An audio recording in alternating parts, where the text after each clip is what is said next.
Good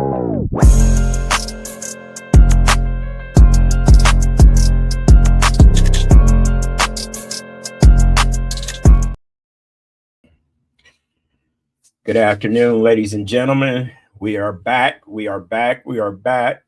Sorry for the long sabbatical, but brother had to focus on his personal recovery, because personal recovery comes first. But, I've been doing a lot of things. I passed a certification that I needed to move further in my career. Work's been going good. Got the house looking good. Got the LLC started. Got a sponsor who I'm going to bring up a little later once I start actually, can actually sit there and do the things I want to. I got the business card started, about to get the website. And yes, your boy is writing a book right now. I'm already on chapter 8. Everybody says it needs to be 200 and something pages, but I just want to get straight to the meat and potatoes. But that's what I've been doing. So today I want to start back into getting my feet wet in this. So today I want to do my broken chains thought of the day. So we were talking today with a couple of guys that I blessed to associate with every day. We were talking that old saying that's in scripture, so a man thinks, so a man is. So do we create the reality of who we think we are based off our desires of how we want to be accepted, how we want people to perceive us, or are we actually limiting ourselves based off the worldly point of view?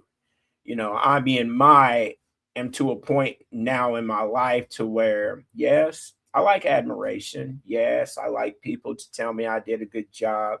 Yes, I want people to tell me how awesome, they think I am. Of course, everybody loves positive affirmations. But what happens when you don't get them? Does that actually change the dynamic of who you are? Or do we still have this, momentous, prolific idea that my person is based off how I perform, based on how you accept it? So it's like we were talking today, someone who's been sober for a while, he keeps saying that, and I'm not admonishing anybody for what they say, but it made me think. He said, hi, we're going to call him Not Bob. He said, hi, my name is Not Bob, and I'm an addict. And I was like, okay, hello, my name's Brian, and I'm in long-term recovery. He said, but aren't you an addict? And I'm like, why would you think that? He said, aren't you in recovery? I said, yeah. Well, people say that, once an addict, always an addict, and you'll have to live with this disease. And, I'm a firm believer, and there's some studies they did that I suffer from the disease of choice. I chose to use drugs. Now I choose not to. So I'm 6 years clean and sober. And I asked him, how long has he been sober? And he said, for a good hot minute, like almost a year. And I said, you're going to meetings and all this other stuff? And he says, yeah. I was like, so do you have a desire? Excuse me.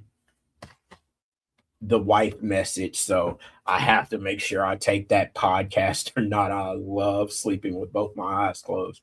But I was like, so if you have no desire to use anymore, you haven't used in a year, why would you still attach that? Because if you think you're going to be an addict,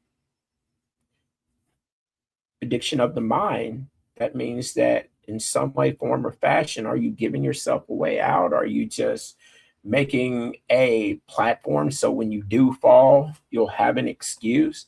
And I'm in no way whatsoever trying to admonish how people walk their recovery. That's not what I'm trying to do. I'm not that cat. What I do try, though, is to get everybody to understand that we get to choose the person we want to be, not based off our mistakes, choices, how people perceive us, or this new generation social belief that your standing is based off your likes and follows or how much money you have. But at the core of your values that create the character of your design, who are you really? And it really made me think. So I'm just throwing this out there. I just want, some feedback. You know, do you think that if you think you are, you are? If somebody says, I'm going to be a rapper, I'm a rapper. And even if he doesn't sell a million records, but he still has the desire to do it, is he a rapper? If I choose not to do drugs ever again in my life, if I choose to live my life within the purpose of my design, and if I choose to be the person I was created to be, do I have to classify myself as an addict? That's the question of the day. So the thought is, so a man thinks, so a man is. I just want y'all's feedback on it, man, because it really touched my spirit and it really made me think. So, as always, hit the like, dislike if you don't like it, subscribe, do whatever you want to do. I want to hear your voice on this. I want to hear your opinion. I don't care if you've never been in addiction. I don't care if you suffer from mental health. I really want to understand this so that I can better not only help those that I love and that God has put in my care, but I can also work on myself. So as always, man, stay focused, stay honest, stay unchained. Y'all have a blessed night.